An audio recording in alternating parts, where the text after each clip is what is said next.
বন্ধুগণ, বাংলাদেশের রাজধানী রবীন্দ্র সরোবর থেকে আমি উপস্থাপন করছি। আপনারা দেখতে পাচ্ছেন এই ছুটিতে মানুষ তার ক্লান্তি দূর করবার জন্যে যেন ঢাকার অভ্যন্তরে এই রবীন্দ্র সরোবরে মানুষের যেন ঢল নেমেছে। মানুষের বিরামহীন কাজের ক্লান্তি দূর করবার জন্যে মানুষের এই মনোবাঞ্ছা আপনারা দেখতে পাচ্ছেন যে পাশেই এই যে সরোবর, এবং আপনি দেখছেন যে বৃক্ষরাজি ঘেরা এই সুন্দর পার্কে আজ মানুষ দলে দলে বেরিয়েছে, সখী বেরিয়েছে তার সখাকে নিয়ে, বৃদ্ধ বেরিয়েছে এক্সারসাইজ করবে বলে, এবং যারা ছোটোখাটো বাণিজ্য করছে তারা যেন তার ব্যবসার উপকরণ নিয়ে এসেছে। এখানে মানুষ বসে বিভিন্ন পার্কের বন্দোবস্ততে আড্ডা দিচ্ছে। এটি বাংলাদেশের জন্য একটা চিরাচরিত প্রথা এবং চিরচেনা। আপনি দেখতে পাচ্ছেন যে এভাবেই প্রতি ঈদের সময় এবং বন্ধগুলোতে মানুষ ছুটে আসে এই পার্কে, এবং এই নন্দিত পার্কে আপনি দেখতেই পাচ্ছেন মানুষের ঢল নেমে এসেছে। এটা সেই সকল থেকে সন্ধ্যা অবধি এখানে চলে, এবং আপনি দেখতে পাচ্ছেন যে এখানে বিভিন্ন রকম বাচ্চাদের খেলনা দিয়ে আকৃষ্ট করবারও ব্যবস্থা আছে। আপনি দেখছেন এখানে একটি ব্রিজ, সেই ব্রিজ দিয়ে পার্কের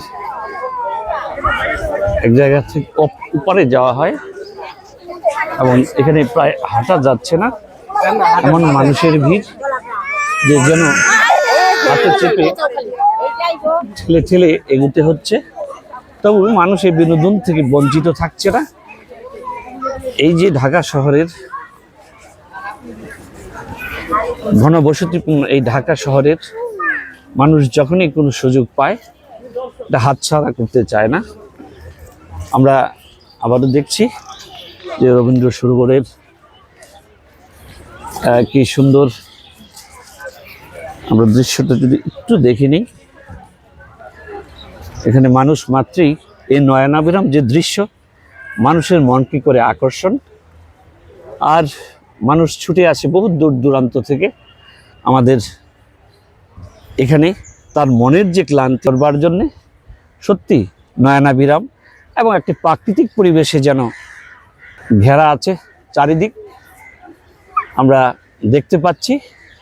আমরা একটু যদি জুম করে দেখি যে চারিদিকে বৃক্ষরাজি খচিত এই সরোবর যেন হয়েছে স্বর্গপুরী। আমি বলবো যাদের এখানে দেখবার সৌভাগ্য হয়নি তাদেরকে অবশ্যই এখানে আমি আমন্ত্রণ জানাবো। আসুন, মনকে আপনি একটু বিশ্রাম দেওয়ার জন্যে এবং শ্রান্তি দূর করবার জন্যে এটা একটা দারুণ সুযোগ বটে। একইভাবে আমি আবার পার্কের মধ্যে যে রাস্তা সেখানে ছুটে এলাম। আমি চেষ্টা করব আপনাদের যতটুকু সম্ভব একটু দেখাবার জন্যে, এবং আবারও আমি দেখাচ্ছি যে এখানটায় আবারও মানুষের চাপ।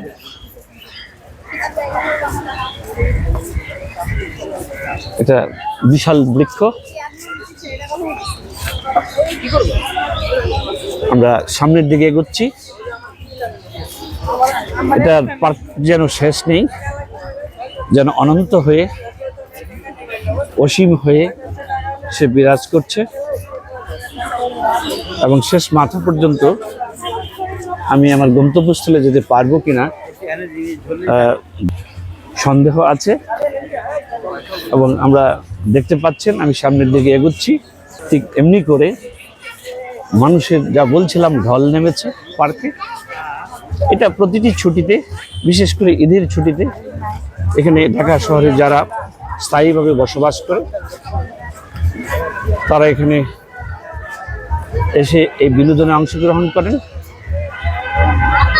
তবে ঢাকা শহরে যারা গ্রাম থেকে এসে বসবাস করেন তারা ছুটিতে অবশ্যই নারীর টানে মাটির স্পর্শে সেই গ্রামে দৌড়ে চলে যান। কিন্তু মূলত যারা ঢাকাতে বংশানুক্রমিকভাবে বসবাস করেন তারা কিন্তু এখানেই তাদের সময়টা কাটান। আমি যদি একটু দেখাবার চেষ্টা করি, আপনারা দেখতে পাচ্ছেন আবারও এই রবীন্দ্র সরোবরের আরেকটি অংশ। আপনারা দেখে থাকবেন সেই অদূরে, আমি একটু জুম করে যদি দেখাই, মানুষজন অনেকটা সরোবরের মধ্যে এসে দাঁড়াবার একটি ব্যবস্থা আছে, সেখান থেকে মানুষ মনে হবে যেন সরোবরের জলের মধ্যেই ভাসমান। এটি সত্যি আপনাদের ভালো লাগবে আমার বিশ্বাস।